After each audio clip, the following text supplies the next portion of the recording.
is not a thing, because your soul is what makes matter. Matter is made of soul. Matter, you ask people, what is matter made of? And people say, matter is the excitations in a set of quantum fields. And you ask them to refine and define that. Because when you first ask a physicist, or you ask anyone, please do not ask anyone on Reddit. People are so rude on Reddit. There are mindless people on Reddit, right? You ask them, and they say, well, matter is made of atoms. Okay, what is an atom? An atom is a thing, a nucleus with electrons. So you ask them, okay, what is a nucleus? What are electrons? And they go on about particles, fundamental particles. And then you realize eventually, physics tells you what matter does, how it behaves, with very accurate precision. Quantum physics is not measuring little balls that fly around. It's measuring excitations and these omnipresent, all-encompassing, all-everywhere fields, these quanta. The particle is an event. The particle is not a thing, but it's an event of a thing. But we don't know exactly what the ontology of matter is. You ask them, what is a particle? They say a particle is an excitation of the quantum field. And so you ask them, what is a quantum field? And they say, a quantum field is where you find the particle. But do you see how that doesn't answer your question? Because we don't know what matter ontologically, is. So it stops becoming about physics. Because physics just studies how matter behaves, not what matter is or why it exists. Sometimes why, but not all the time. Not the fundamental, ontological, the absolute, like the final why, the final resolution to all this. So, if matter isn't made of anything, what exactly is anything? Let's get back to the hard problem of consciousness. If my brain is aware of itself, what is the exact mechanism of the electrons in my brain that allow me to become aware? Because my eyeballs can receive the photons, and remember, photons are just events, not little balls flying around. My eyeballs can receive the signals from the photons, and it generates into my brain, and all the brain signals go out. I slap my hand into someone's face, and the signals touch my hand and go up to my brain. But who or what or where is the observer? We do not find a little you inside the brain. There is no, this is the you part of you. There's no little you, little person inside your brain. There's no brain inside the brain, right? What is it? People say it's an illusion, but an illusion needs an illusioner, right? It needs someone to be illusioned. So unless we can conclude, maybe we can deduce that perhaps correlation does not equal causation. The electrons in your brain correlate with your consciousness, like Mario correlates with Luigi. But Luigi never correlates with Mario. Because sometimes we see Luigi by himself. Sometimes we see Mario and Luigi together. Usually we see them together. We see consciousness and the electricity in your brain together. But because we can't understand the exact mechanism for how electric signals in your brain make you aware, we may not understand what consciousness truly is. How does electrons, electric signals, which, yes, the computer is my mind, but where is the observer? Who is the observer? What is the observer? That is an objective question. That is a very valid question to ask, because we don't know. Because I can see my own thoughts. I can see my own how I feel. I can be aware of how my brain feels about certain things. I'm aware of my brain. But who is the awareness?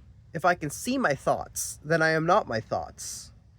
And if I am aware of my thoughts, who is the one doing the awareness thing? Or let's say I die, or I have a psychedelic trip and my parts of my brain shut down. The main mode processor of my brain shuts down. You die, and all of a sudden you feel oneness with everything. Parts of your brain that don't communicate start communicating with each other. So, what exactly is that? So that really leaves us with one one resolution. First, we can conclude matter, we don't have an ontological answer for what matter is truly ontologically made of. All right? Science and physics tells us what matter does and how it works with good scientific precision. But it'll never tell us what matter ontologically, metaphysically is. It's impossible. It can't. Unless maybe it can someday. I don't know. 2, the hard problem remains hard because the observer in your brain is still not understood. Because of the electrons in your brain, they move, and you can see the electrons in your own head through your own sentient awareness. Meaning, it may suggest you are not the electrons in your brain. You are not your thoughts. You are the observer. You are the thing inside your brain, but there's no inside the brain. So, what if it's not ghost in the machine, but the machine is actually made of the ghost? Consciousness creates the objective and the subjective reality of which we live upon. Thus, we share an objective world and a subjective mind.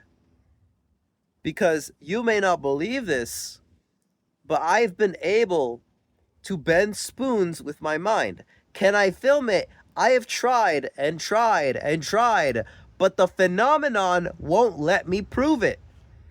When I do it completely by myself and all my vital energies are charged, and which my vital energies are just not charged. I'm chronically tired all the fucking time.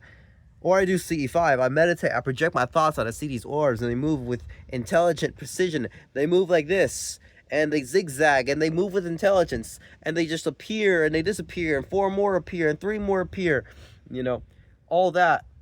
And then I start getting telepathic thought sharing into my head, right? And it's not like voices, it's just thoughts in your head.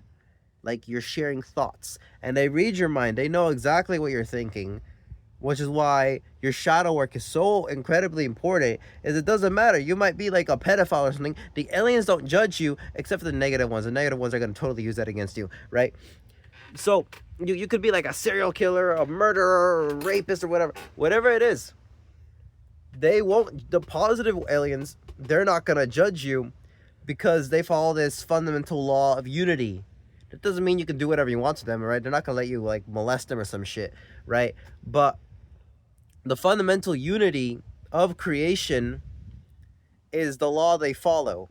The fundamental recognition that all things are made of the Creator being you, the Creator being consciousness. So, if the machine is made of the ghost, and the ghost is the Creator, then simply put, I lost my train of thought, thank you.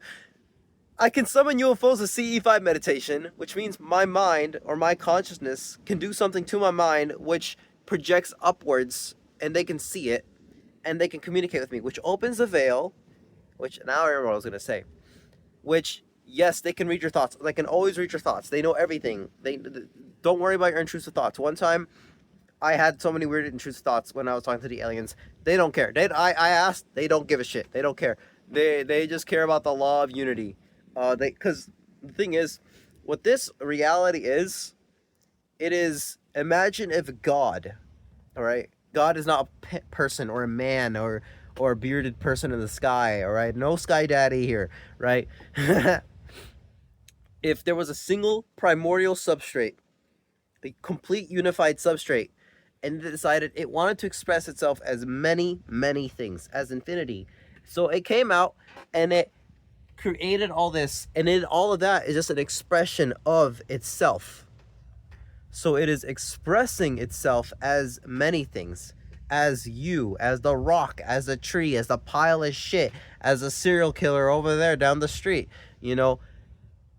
So it has the will of knowing itself, the sovereign will of wanting to know itself without any interference for the most part. Because people, if you violate the will of others, you do feel a rebound of the energy some way or somehow, even if you benefit, even if you don't feel any consequences ever. You'll have to face the same energy you give out. What you feeds onto you, right?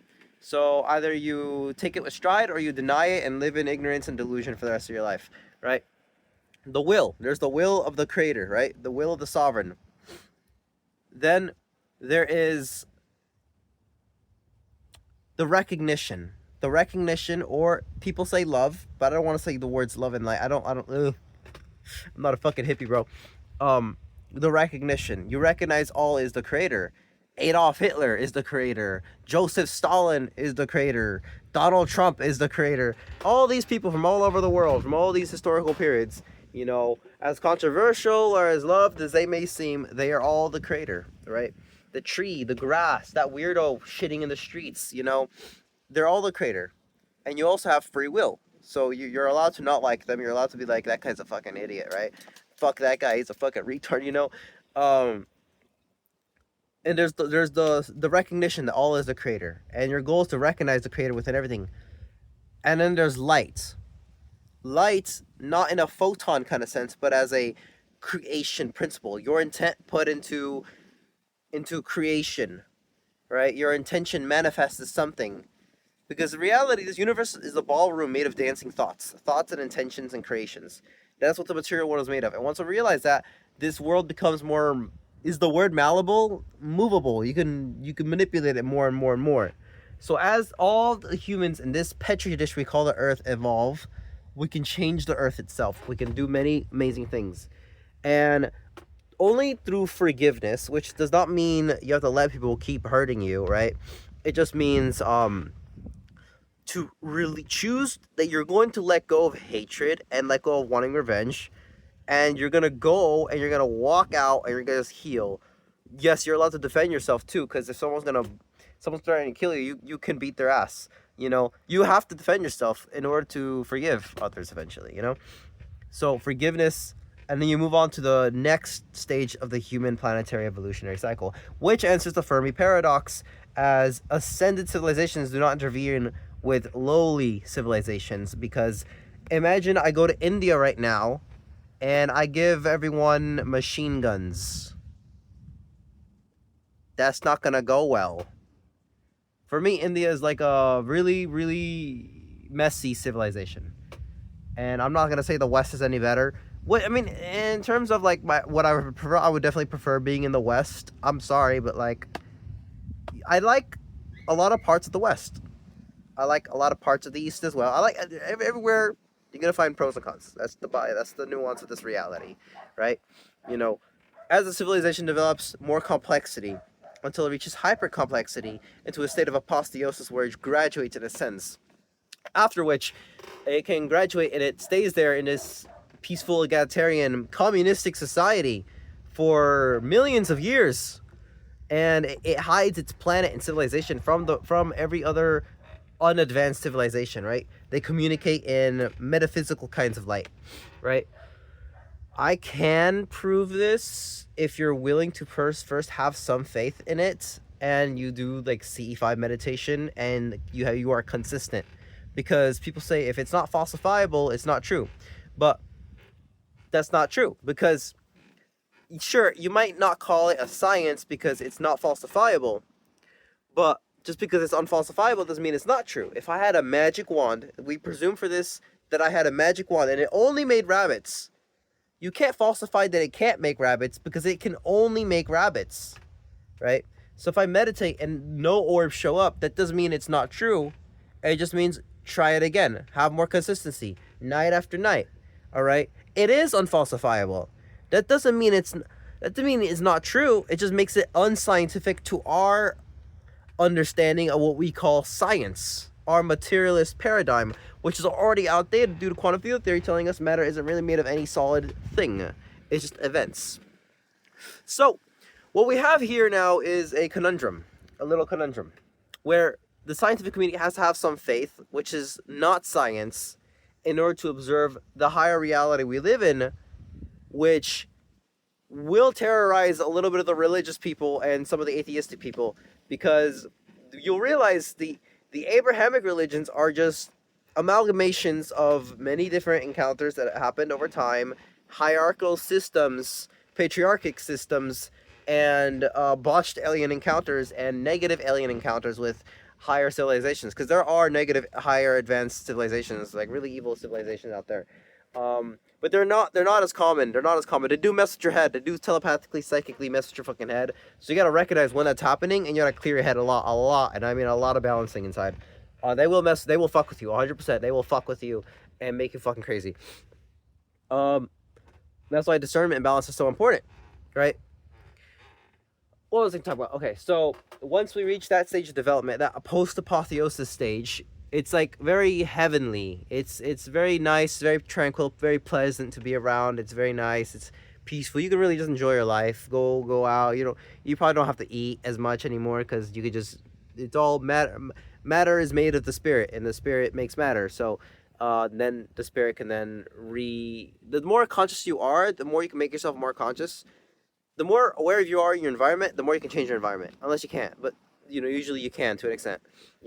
It is more possible the more, because sometimes you're stuck around really stupid people, and it's like you're very smart, but you're around really fucking stupid people, and they're holding you back, and then some idiot like right next to your fucking ear is telling you, "Oh, you're not trying hard enough." No, it's just people around me are really fucking stupid, and I can't do shit, which is fine. You know what? I'll forgive it. I'll forgive it. I let go. I let go of hatred.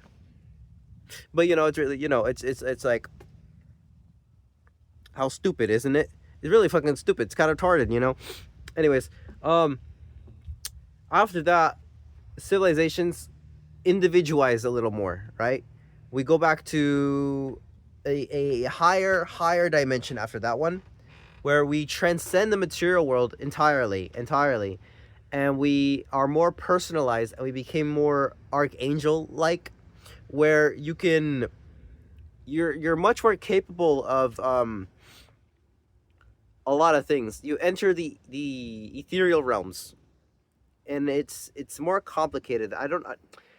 Think of it as a place where mind creates matter, but matter is made of light, and everything's just made of light. It's all made of thoughts and intentions, and there's a lot of things going on, but it's more individuated. So you work on obtaining your wisdom. Earlier, you're working on recognizing everything as a creator, forgiving everything, understanding everything, which is why I never like liberals, because they pretend they like things, but they don't really care about anything. And I never care about Republicans either. I don't care about them. Some of them are confused, and they would be communist if you actually explained it to them, or they're more libertarianish, or some of them are they're okay with small markets or some shit. Politics are just an early iteration of humans trying to find unity consciousness. Eventually, unity consciousness does emerge, and we do enter a true stateless, classless, moneyless society. Basically, I think Karl Marx was a starseed as well, or he came here and he just wrote shit, and there you go. But yeah, after that higher stage of individuation, you go back to unity, which you still feel like yourself. You're always a sovereign being. The first law is sovereignty. The second law is recognition, and then the third law is light, right? The first law is like the law of the all is one, anyways. But what else am I gonna say? I guess finally, I guess you enter a state of unity, and from there you begin preparing to create a new universe with everyone that you were with, or not with. I don't know. You everyone who's like at the same level as you. You all start preparing, engineering, and designing a new universe, and yeah, it's based off what we learned from here, and when we recreate it, we alchemize it, and we distill it into our understanding, and then from there we realize how to recreate and transmute this world, and we make a new reality from there, and it's bigger and better and cooler. And I hope there's like anime fights and shit. I know that's childish, but like that would be so fucking cool. Because in real life, if you hit me through this window and glass gets in my eye, I just go blind. Like, I want more action. I want like fucking anime fights and shit. I want to fucking throw people in mountains and fight them, not out of hatred, but just because it's like, oh, I gotta compete with that person. Fighting becomes competition, right? Here on Earth, there's a fantasy that war is all patriotic and cool, but in real life, you go to the ground, you're just suffering and bleeding out, you're dying, your friends are dying, and it's all pain and suffering, and it's horrible. But like sports and shit, I guess some people like war. I don't know. You gotta be crazy for that. But, ow, my fucking arm hurts. What was I talking about? Matter. We don't know what matter's made of. I can tell you it's all made of mind. And for some reason, I'm not allowed to prove any of it to people. I guess to preserve the sovereign will of people trying to experience themselves through this certain lens that they exist in a limited material reality until they awaken. My problem is you're fine to believe that, but when you try to force that onto me, I get pissed. Like, I want to fight you. Like, immediately, I'm like, I'm going to defend myself because I can't strike without me feeling like I'm hating myself too, because that's how unified my brain has become. I feel everyone else's pain, but I also know, like, my limits and my boundaries and shit. I'm very self-aware. Thank you very much. I came here to master myself and refine myself, so I came here, I kind of like a little extra retarded.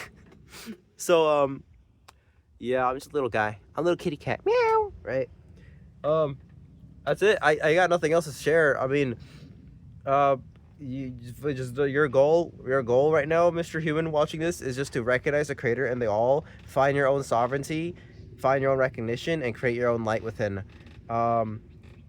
There's two paths, and eventually your soul makes a bias towards positive or negative, which if you're watching, you're probably positive, because the negative entities are right now they're focusing on like war, politics, or some shit. You don't gotta worry about that. So yeah, you just work on yourself, and I think religion is a sham to make people not think spiritually about themselves. They go to church on I go to church on Sundays, and truly usually more screaming at the angels as they push them through the door. Excuse me, sir. Okay, I'm sorry. I'm gonna sing that. I love that song. That's all. Bye.